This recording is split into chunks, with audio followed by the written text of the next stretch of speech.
Welkom by hierdie oordeenking. Ek is so bly jy het weer tyd gemaak om te luister. Ek hoop dat jy ook hierin en hierdeur tot rus kan kom.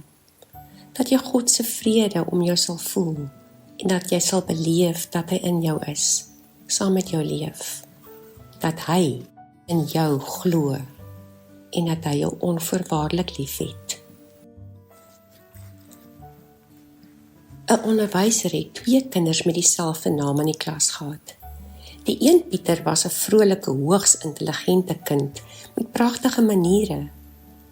Die ander Pieter was bietjie van 'n probleemkind.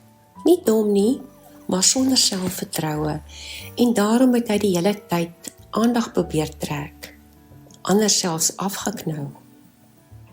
Dit het daartoe gelei dat die onderwyser en die kinders hom eintlik wou vermy.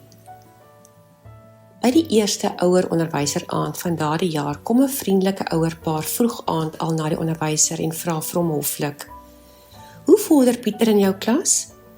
Kom julle dan goed oor die weg?" Waarop die onderwyser antwoord: "O, julle het 'n wonderlike kind. Hy is so voorbeeldig en hardwerkend. Hy het goeie maniere en die kinders hou van hom. Ek dink hy gaan nog baie ver kom in die lewe." Die volgende oggend kom die moeilikheidmaker Pieter na die onderwyser. "Môre meneer, my ma het vir my gesê wat meneer gisteraand vir hulle gesê het."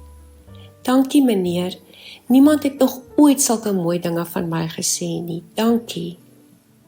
Die onderwyser het nie die hart gehad om hom reg te help nie, om vir hom te sê dat hy eintlik gedink dat hy praat met die sogenaamd goeie Pieter se ouers nie. Maar hierna gebeur daar iets. Van daardie dag af is die stout en ongeskikte Pieter 'n totaal ander kind.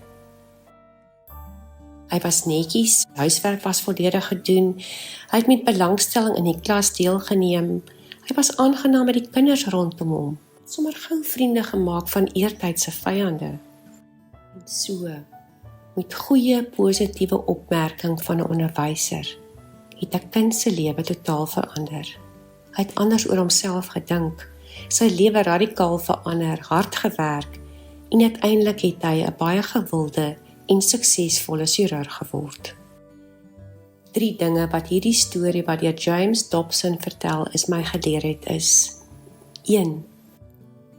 Daar is soveel goed in die slegste van ons en soveel sleg in die beste van ons, dat dit nie een van ons betaam om die eerste klip op te tel nie. 2. As jy self glo dat jy oor 'n lewenskwaliteit beskik en daar is net een ander mens wat jou daarin ondersteun, is die kans baie goed dat jy die eienskap kan ontwikkel en ander se lewens daardeur kan verryk. En dan 3, ek en jy kan die een mens in iemand anders se lewe wees wat, omdat ons in hom of haar glo, sy of haar lewe totaal anders is. Ja, ons kan mense, omdat ons in hulle glo en dit vir hulle sê, hulle kyk na hulle self verander. Ons kan, wanneer ons met sagter en dieper sien oë na ander kyk en die mooi in hulle raak sien, dit met hulle deel, 'n kragtige instrument wees om nie alleen daardie mens nie, maar ook ander rondom hom te beïnvloed, te verryk. So kan ek en jy 'n verskil maak in die wêreld. Dit het my laat dink aan die woorde van Filippense 1 vers 9. Ek bid dat julle liefde vir mekaar al hoe meer sal word, deurdat julle 'n al beter begrip en fyn aanvoeling sal ontwikkel. Dit sal julle in staat stel om te onderskei wat regtig saak maak. Kom ek vra jou 2 vrae.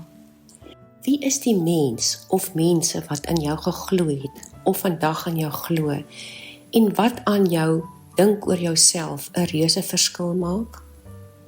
Miskien kan jy vandag vir daardie mense gaan dankie sê. Dankie dat hulle jou kyk na jouself verander het. En 2, wie is daar in jou lewe wat smag na 'n stukkie positiewe terugvoering? Wat eintlik smag na 'n snytjie warm woorde brood, wat sy leë hart kan vul en aan hom hoop kan gee? Kom ons bid.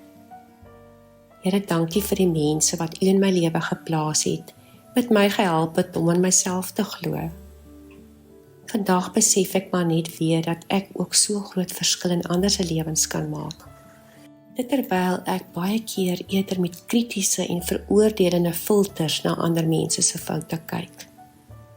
Here, maak asseblief my oë vandag oop sodat ek met liefde, begrip en deernis na ander sal kyk. Dat ek die goed in hulle sal raak sien en dat ek dit veral vir hulle sal sê. Amen.